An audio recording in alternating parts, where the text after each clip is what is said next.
சிவபெருமானே மலையாக வீற்றிருப்பதால் சித்தர்கள் அதிக அளவில் ஈர்க்கும் மலையாக திருவண்ணாமலை திகழ்கிறது. குகை நமச்சிவாயர், விருபாக்ஷ தேவர், குரு நமச்சிவாயர், அருணகிரிநாதர், ரமண மகரிஷி, சேஷாத்ரி சுவாமிகள், ஈசான்ய தேசிகர், யோகிராம் சுரத்குமார் மற்றும் பல மகான்கள் வாழ்ந்து கொண்டிருக்கிற புனித திருத்தலம் தான் திருவண்ணாமலை.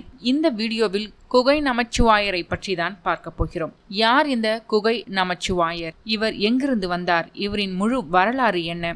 இவர் திருவண்ணாமலைக்கு சாபம் அளித்தாரா? அந்த சாபம் என்ன? போன்ற பல தகவல்களை இந்த வீடியோவில் பார்க்கலாம். சுமார் 524 ஆண்டுகளுக்கு முன்பு திருவண்ணாமலையில் வாழ்ந்த சித்தர்களில் ஒருவர் தான் குகை நமச்சிவாயர். ஆந்திர மாநிலம் ஸ்ரீசைலம் என்ற திருத்தலத்தில் பிறந்தவர். லிங்காயத்து எனும் பரம்பரையில வந்த இவர் கன்னடத்தை தாய்மொழியாக கொண்டவர். நமச்சிவாயர் இளம் வயதிலேயே பக்தி மிக்கவராக இருந்தார். பிறகு இறைநாட்டம் அதிகரிக்கவே ஸ்ரீசைலத்தில் வசித்து வந்த இவரு தவயோகி சிவானந்த தேசிகர் என்பவரை சரணடைந்து அவருக்கு சேவை செய்து வந்தார். சிவானந்த தேசிகர் ஒரு வீர சைவர். இதனால வீர சைவ வழிமுறைகளை தன்னுடைய சீடனுக்கு போதித்தார். ஒரு நாள் நமச்சிவாயர் கனவில் தோன்றிய அண்ணாமலையார் திருவண்ணாமலைக்கு வா என்று அழைத்தாராம். குருவிடம் அதனை தெரிவித்து அவரது ஆசையுடன் திருவண்ணாமலைக்கு புறப்பட்டார் குகை நமச்சிவாயர். அவருடன் சக சீடரான விருபாக்ஷ தேவர் என்பவரும் பயணப்பட்டார். வழியில் பல்வேறு சோதனைகளை எதிர்கொண்டனர்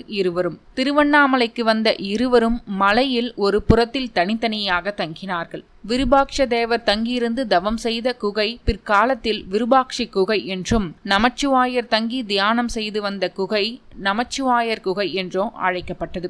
ஆந்திர மாநிலம் ஸ்ரீசைலத்தில் இருந்து திருவண்ணாமலைக்கு வரும் வழியில் நமச்சிவாயர் ஒரு வீட்டில் திருமணம் நடப்பதை பார்த்தார். அந்த வீட்டினர் நமச்சிவாயரை ஆசி வழங்கும்படி வேண்டினார்கள். புன்னகைத்த நமச்சிவாயர் அவரை ஆசீர்வதித்து திருநீர் கொடுத்தார். விபூதியை தன் நெற்றியில் அணிந்து கொண்ட அந்த வீட்டு தலைவர் நமச்சிவாயரை பார்த்து, இப்போதுதான் என் இல்லத்தில் திருமணம் நிகழ்ந்துள்ளது. தாங்கள் என் வீட்டிற்கு எழுந்தருளி எல்லோருக்கும் திருநீறு தந்து ஆசீர்வதிக்க வேண்டும். மணமக்களுக்கு உங்களின் ஆசி வேண்டும் என்று வேண்டுகோள் வைத்தார். நமச்சிவாயரும் அவரது வேண்டுகோள் படி திருமண வீட்டுக்குள் நுழைந்தார். அங்கிருந்த அனைவருக்கும் திருநீர் கொடுத்துவிட்டு சிவநாமம் முழங்கிக் கொண்டு வெளியே வந்தார். அடுத்த கணம் நடந்த செயல் அனைவரையுமே ஆச்சரியமடைய வைத்தது. திருமண வீடு திடீரென தீப்பற்றி எரிந்தது. வீட்டுக்குள் இருந்த மணமக்கள் உட்பட அனைவருமே வெளியே ஓடி வந்தனர். இந்த சாமியார் கொடுத்த திருநீற்றினால்தான் வீடு தீப்பற்றி எரிந்தது என்று ஒட்டுமொத்த கூட்டமும் சேர்ந்து நமச்சிவாயரை திட்டி தீர்த்தது. தீப்பிடிப்பதற்கு நமச்சிவாயரின் வருகையே காரணம் என அவர்கள் நினைத்தார்கள். மனம் நொந்த நமச்சிவாயர் அதே இடத்தில் அமர்ந்து சிவ தியானத்தில் ஈடுபட்டார். கைலை வாசனே, நான் என்ன தவறு செய்தேன்? ஏன் எனக்கு இப்படி ஒரு அவப்பெயர் வாங்கி தருகிறாய்? இந்த பழியும் பாவமும் உனக்குத்தானே வந்து சேரும். ஈசா, கருணை கடலே, கண் திறந்து பார்க்க மாட்டாயா என்று பிரார்த்திக்க அடுத்த வினாடியே எரிந்து போன வீடு பழைய நிலைமையை அடைந்தது. சற்று நேரத்திற்கு முன் அந்த வீடு தீயினால் பாதிக்கப்பட்டதற்கு உண்டான எந்த ஒரு அடையாளமும் இல்லை. திருமண வீட்டில் இருந்தவர்கள் மீண்டும் கலகலப்பானார்கள். இவர் சாதாரணப்பட்டவர் இல்லை. சிவபெருமானே இவரது உருவில் வந்திருக்கிறார், நம்மை எல்லாம் ஆசீர்வதித்திருக்கிறார் என்று இவரை எல்லோரும் விழுந்து வணங்கினார்கள். பிறகு யாத்திரையை தொடங்கினார் நமச்சிவாயர். பின் அவர்கள் பூந்தமல்லியை வந்தடைந்தனர். தினமும் காலை வேளையில் எந்த ஊரில் தங்கியிருக்கிறார்களோ அந்த கிராமத்திலேயே சிவலிங்கத்திற்கு பூஜை செய்துவிட்டு புறப்படுவது நமச்சிவாயர் வழக்கம். அங்குள்ள கோவில் நந்தவனத்தில் மலர்ந்திருந்த பூக்களை பறித்து அந்த பூக்களை மாலையாக்கி சிவனுக்கு அணிவித்தார். உரியவரை கேட்காமல் பூ பறித்தது குற்றம் என கோவில் நிர்வாகத்தினர் தெரிவித்தார்கள். பறித்த பூக்கள் எல்லாம் சிவனுக்காகவே அணிவிக்கப்பட்டது. ஒரு பூ கூட வீணாகவில்லை என்று நமச்சிவாயர் விளக்கம் தந்தார். அதற்கு கோவில் நிர்வாகிகள், வார்த்தை உண்மையானால் சிவனுக்கு அணிவித்த மலர் மாலை உங்கள் கழுத்தில் வந்து விழுமா என சவால் விட்டார்கள். இந்த நேரம் பார்த்து ஆலயத்தில் உள்ள அர்ச்சகர்கள் சிலர் இறைவன் திருமேனியில் இருந்த மலர் மாலையில் ஒரு உறுதியான கயிற்றை கட்டி அதன் மறுமுனையை ஒருவரிடம் கொடுத்து இறுக்கி பிடித்திருக்க சொன்னார்கள். இப்படிப்பட்ட நிலையில் சிவன் கழுத்தில் இருக்கக்கூடிய மாலை எப்படி நமச்சிவாயர் கழுத்தில் போய் விழும்? அதையும் தான் பார்த்து விடுவோமே என்று கிண்டலாக பேசியபடி நடக்கின்ற நிகழ்வை வேடிக்கை பார்ப்பதற்காக தயாரானார்கள். நமச்சிவாயரும் நற்றுணையாவது நமச்சிவாயவே என்ற பக்தியுடன் வணங்கினார். ஈசனது பஞ்சாட்சர மந்திரத்தை மனமுருக ஜபித்தபடி லிங்க திருமேனியின் முன் கரம் கூப்பியபடி நின்றிருந்தார் நமச்சிவாயர். இறைவனின் கழுத்தில் இருந்த மாலையை கயிறு மூலம் பிடித்து கொண்டிருந்தவரின் பிடி திடீரென தளர்ந்து கயிறு அறுபட்டு அந்த மலர் மாலையானது அனைவரும் அதிசயிக்கும்படி நமச்சிவாயரின் கழுத்தில் வந்து விழுந்தது. நமச்சிவாயரின் கண்கள் கலங்கிவிட்டது. கைகள் உயர்த்தி அந்த ஈசனுக்கு நன்றி சொன்னார். அந்த பகுதியை ஆட்சி செய்து வந்த வேற்று சமய மன்னனுக்கு இந்த செய்தி எட்டியது. நமச்சிவாயரை அழைத்து எல்லா சமயத்தையும் விட சைவமே உயர்ந்தது என்பது உண்மையானால் நான் சொல்வது செய்ய வேண்டும் என்று கட்டளையிட்டான். சைவமே சிறந்த சமயம், சிவபெருமானே உயர்ந்த தெய்வம் என்று சொல்லிக்கொண்டு நன்கு காட்சிய இரும்பை பிடித்து காட்டுங்கள் என்றான். அதற்கு நமச்சிவாயர், இதற்கு நான் எதற்கு, என் சீடனே இதை செய்வானே என்று விருபாட்சி தேவரை நோக்கி கண்களால் கட்டளையிட்டார். செந்தழல் மேனி சிவனே போற்றி என்று சிவபிரானை வணங்கிய விருபாட்ச தேவர் பழுக்க இரும்பினை கையில் எடுத்து இதுவும் ஈசன் அருளால் பழுத்த கனியே என்று சொல்லி விழுங்கிவிட்டார். அதன்பின் அந்த மன்னன் அதிர்ந்து போய் நமச்சிவாயரின் கால்களில் விழுந்தான். விருபாட்சி தேவரின் கால்களை பிடித்து கொண்டு மன்னிப்பு கேட்டான். மன்னன் மனம் திருந்தி சிவபக்தன் ஆனான். அவர்களுக்கு உரிய மரியாதைகளை செய்து யாத்திரை செல்ல வேண்டிய வசதிகளையும் செய்து கொடுத்தான். சில காலம் கழித்து நமச்சிவாயரும் விருபாட்ச தேவரும் திருவண்ணாமலை வந்து சேர்ந்தனர். நமச்சிவாயர் காலையில் எழுந்து நீண்ட நேரம் தியானம் செய்வாராம். பிறகு தன் குரு தீட்சை அளித்த முறைப்படி இறை வழிபாடு செய்வாராம். கிரிவல பாதையிலும் கோபுர வாசலிலும் மாறி மாறி தங்கி வந்தார் நமச்சிவாயர். தினமும் அண்ணாமலையார் ஆலயத்தின் முன் சென்று சைகையால் வணங்குவாராம் நமச்சிவாயர். அவர் வீர சைவர் ஆகையால் அவர் குரு போதித்த முறைப்படி கோவிலின் உள்ளே செல்லாது ராஜகோபுரத்தின் முன் நின்றபடியே வணங்குவாராம். அதனை தினம்தோறும் கவனித்து வந்தார் சிவாக்கிரக யோகி என்ற மற்றொரு மகான். இவர் இறைவனை அவமானப்படுத்துகிறார் என எண்ணி ஒரு நாள் தன் கையில் உள்ள பிரம்பால் நமச்சிவாயரின் முதுகில் அடித்திருக்கிறார். நமச்சிவாயரோ அவரை எதிர்த்து ஏதும் பேசாமல் தன்னுடைய தீய மனோபாவங்களை விளக்கவே இறைவன் தன்னை தடியால் அடித்திருக்கிறார் என பொருள்படும்படி தமிழில் ஒரு வெண்பா பாடினார். பின் எல்லாம் இறைவன் செயல் என எண்ணி அமைதியாக அந்த இடத்தை விட்டு நகர்ந்தார். உண்மையான ஒரு துறவியை அடித்து விட்டோமே என்று எண்ணி சிவாக்கிரக யோகி உள்ளம் வருந்தினார். நமச்சிவாயரின் வழிபாடோ இதே போன்று அண்ணாமலையில் தொடர்ந்து நடந்து வந்தது. ஒரு நாள் குகை நமச்சிவாயர் அண்ணாமலையார் ஆலயம் அருகே வந்து கொண்டிருந்த போது குருவான சிவானந்த தேசிகர் எதிரே சில சீடர்களுடன் வந்து கொண்டிருந்தார். அதனை கண்டு மகிழ்ந்த நமச்சிவாயர் குருவை வணங்கி துதித்தார். சீடருடன் அன்போடு பேசிய குரு ஆலயத்திற்குள் நுழைந்தார். சீடர் நமச்சிவாயமும் அவரை பின்தொடர்ந்து சென்றார். இருவரும் அண்ணாமலையார் திருவுருமுன் சென்று நின்றனர். உள்ளம் உருக கண்களின் நீர்த்தழும்ப கண்மூடி இறைவன் மீது பாடல்களை பாடி தொழுதார் நமச்சிவாயர். அவர் மீண்டும் கண் விழித்து பார்த்தபோது குரு அங்கே இல்லை. அவர் மறைந்து விட்டிருந்தார். சிவலிங்கத்தை நோக்க அங்கே குருவின் உருவம் தெரிந்து மறைந்தது. தனக்கு அருள் செய்ய அருணாச்சலரே அங்கு குரு உருவில் வந்தார் என்பதை உணர்ந்தார் நமச்சிவாயர். இறைவனின் கருணையை எண்ணி வியந்தார் நமச்சிவாயர். பக்தி பரவசத்துடன் பல பாடல்களையும் பாடினார். அது முதல் தினந்தோறும் அருணாச்சலேஸ்வரர் ஆலயத்திற்கு வருவதும் பூமாலையோடு பாமாலை சாற்றுவதும் நமச்சிவாயரின் வழக்கமானது. ஒரு நாள் நமச்சிவாயரின் கனவில் தோன்றிய இறைவன் எம் ஆலயத்தின் கிழக்கு பகுதியில் உள்ள குகைக்கு சென்று தவம் செய்து எம்மை அடைவாயாக என்று ஆணையிட்டார். அவ்வாறே நமச்சிவாயரும் மலைமேல் உள்ள சிறு குகைக்கு சென்று தங்கி அங்கேயே தவம் புரிகிறார். அதனால் அவருக்கு குகை நமச்சிவாயர் என்ற பெயர் ஏற்படுது. சுமார் 300 சீடர்கள் குகை நமச்சிவாயருடன் எப்போதும் இருந்து வந்ததாக சொல்லப்படுவதுண்டு. அவர்களில் முக்கியமானவர்கள் விருபாட்சி தேவரும் குரு நமச்சிவாயரும். இறைவனை வழிபடுவதற்கும் நீராடுவதற்கும் அருந்துவதற்கும் என 4 குளங்களை உருவாக்குறாரு குகை நமச்சிவாயர். அவை திருமுல்லைப்பால் தீர்த்தம், அருட்பால் தீர்த்தம், சங்கு தீர்த்தம், பாத தீர்த்தம் என்ற பெயர்களை கொண்டது. அண்ணாமலையார் மீது குகை நமச்சிவாயர் பல பாடல்களை பாடியிருக்கிறார். நல்ல கவிகளை இயற்றும் புலமையும் வெண்பா பாடுவதில் வல்லமையும் அவருக்கு அண்ணாமலையார் வழங்கினார். அருணகிரி அந்தாதி, சார பிரபந்தம், திருவருணை தனிவெண்பா போன்றவை குறிப்பிடத்தக்கவை.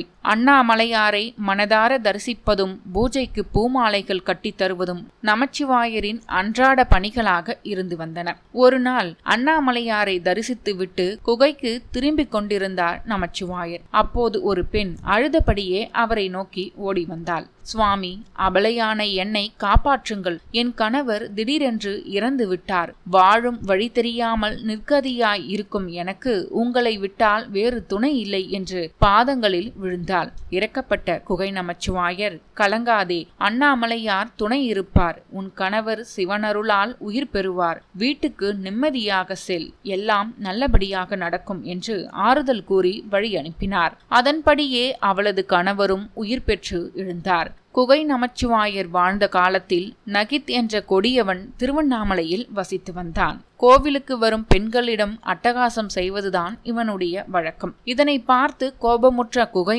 நமச்சிவாயர், ஈசனே, நெற்றிக்கண்ணை மூடிக்கொண்டு உறக்கத்தில் ஆழ்ந்து விட்டீரோ என்ற பொருளில் பாடினார். இதன்பின் நகித்தின் முதுகில் ராஜபிளவை நோய் உண்டானது.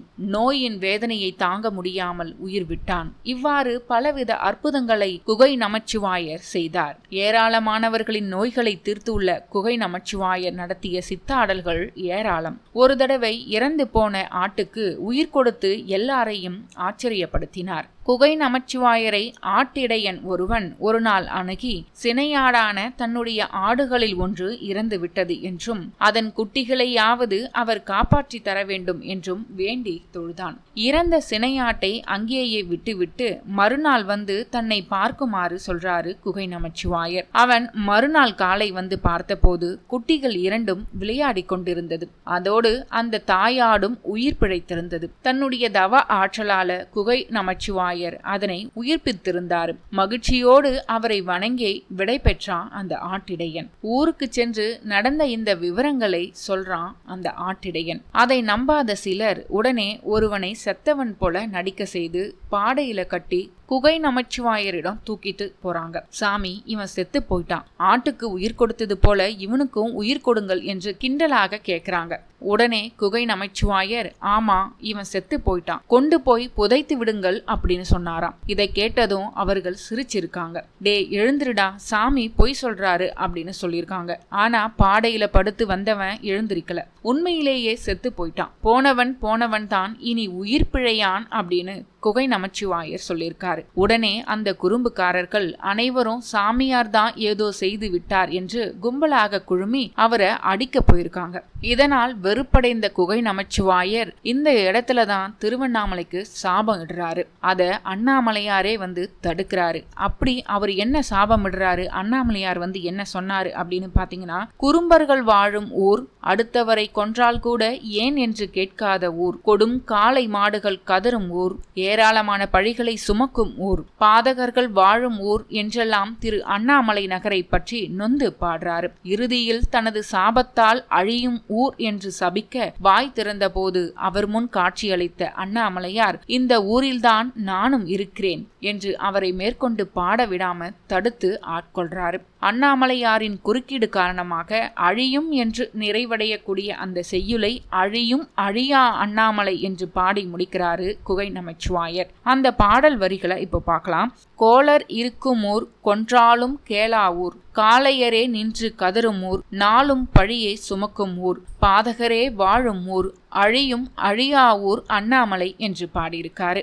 இந்த சம்பவத்திற்கு பிறகு குகை நமச்சிவாயரை அனைவரும் பயபக்தியுடன் நடத்தினார்கள். பல ஆண்டுகாலம் தவம் செய்து வந்த குகை நமச்சிவாயரை தேடி சீடர் ஒருவர் வராரு. அவர் பெயரும் நமச்சிவாயம். பல ஆண்டுகளாக தனக்கான குருவை தேடிக்கொண்டிருந்தாரு அவரு. குகை நமச்சிவாயரே தனக்கேற்ற குரு அப்படின்னு முடிவு செய்த அந்த சீடர் அவரை சரணடைகிறாரு. குகை நமச்சிவாயரும் சீடரை பல்வேறு வகைகள்ல சோதித்து தன்னுடைய சீடரா ஏற்றுக்கொள்கிறாரு. ஒரு நாள் குகை நமச்சிவாயர் படுத்து கொண்டிருக்கும் போது அவரது காலை அமுக்கி பணிவிடை செய்து கொண்டிருந்தாரு சிஷியரான நமச்சிவாயர். திடீரென்று அவர் சிரித்தாரு. ஏன் சிரிக்கிறாய் என்று கேட்டாரு குகை நமச்சிவாயர். சுவாமி, திருவாரூர் தியாகராஜ நடராஜர் தேரில் பவனி வந்து கொண்டிருக்கிறார். அவருக்கு முன் நடனம் ஆடும் போது ஒரு தேவதாசி மங்கை கால் வழிக்கு விழ அதையே அபிநயமாக்கி ஆடினாள். அதனால்தான் சிரித்தேன் என்றார் சிஷியரான நமச்சிவாயர். அப்படியா என்று கேட்ட குகை நமச்சிவாயர் கண்களை மூடி தியானித்து அது உண்மை என்பதை கண்டாரு.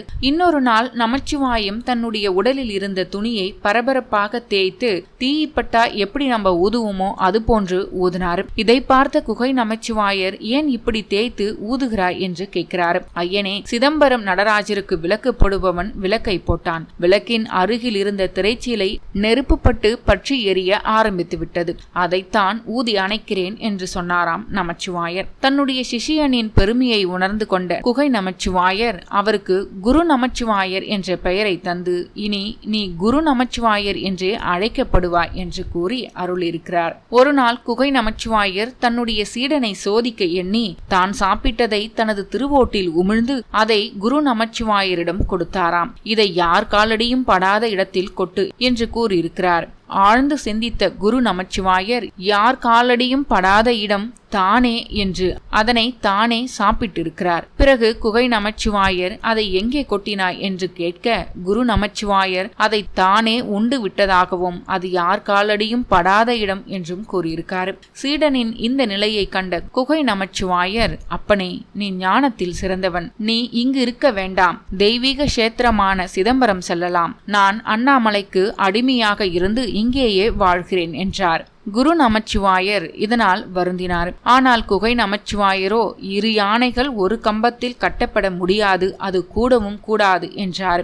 இதனை கேட்ட குரு நமச்சிவாயர் குருநாதரை போற்றிவிட்டு பிரியா விடை பெற்று குரு நமச்சிவாயர் சிதம்பரம் நோக்கி புறப்பட்டார். குகை நமச்சிவாயர் மூலம் அண்ணாமலையாரின் புகழ் நாட்டின் நாலாபுரமும் பரவியது. இதனால அவருக்கு சிறப்பு செய்யும் வகையில் இன்றும் உற்சவ காலங்களில் அண்ணாமலையார் வீதி உலா வரும்போது அவரது தேருக்கு பின்னே குகை நமச்சிவாயரும் விருபாக்ஷ தேவரும் தனித்தனி பல்லக்குகளில் வலம் வருகிறார்கள்.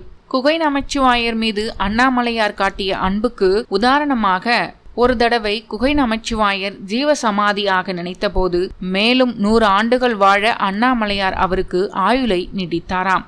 ஒரு கட்டத்தில் தான் இதுவரை வாழ்ந்தது போதும் என்று குகை நமச்சிவாயர் தீர்மானித்தார். எனவே அண்ணாமலையாரிடம் சென்று தான் ஜீவசமாதியாக விரும்புவதாகவும் தன்னை ஏற்றுக்கொள்ளுமாறும் வேண்டியிருக்காரு. அதற்கு அண்ணாமலையார், நமச்சிவாயா, எல்லாம் சரிதான், உன் காலத்திற்கு பிறகு பூஜை செய்வதற்கு ஒரு வாரிசு வேண்டாமா? திருமணம் செய்து கொள்ளாமல் பிரம்மச்சாரியாகவே இருந்து காலம் தள்ளிவிட்டாய் என்று சொன்னவர் குகை நமச்சிவாயர் திருமணம் செய்து கொள்வதற்கு அண்ணாமலையாரே ஒரு ஏற்பாடு செய்தாராம். ஸ்ரீசைலத்தில் இருந்து குகை நமச்சிவாயரின் மாமன் மகளை வரவழைத்து இருவருக்கும் திருமணம் நடத்தி வைத்தாராம். சில காலத்திற்கு பிறகு குகை நமச்சிவாயருக்கு முதல் வாரிசு பிறந்தது.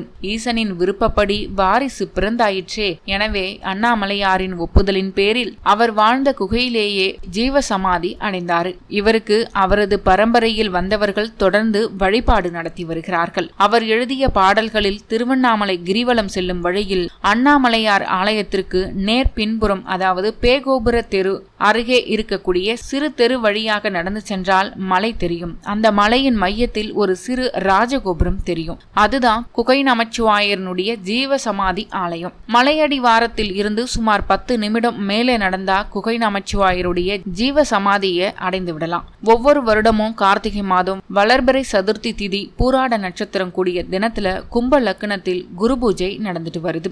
500 ஆண்டுகளை கடந்து, அதாவது தற்போது 524வது ஆண்டு குகை நமச்சிவாயருக்கு குரு பூஜை நடந்து வருவது குறிப்பிடத்தக்கது. அன்றைய தினத்தில் குகை நமச்சிவாயர் தன்னுடைய கைப்பட எழுதிய சில ஓலைச்சுவடிகளை குரு பூஜையின் போது வைத்து வணங்குகிறார்கள். குகை நமச்சிவாயரின் 18வது வாரிசுதாரர் தற்போது இந்த ஜீவ சமாதியை பராமரித்துக் கொண்டு வருகிறார் என்பது குறிப்பிடத்தக்கது.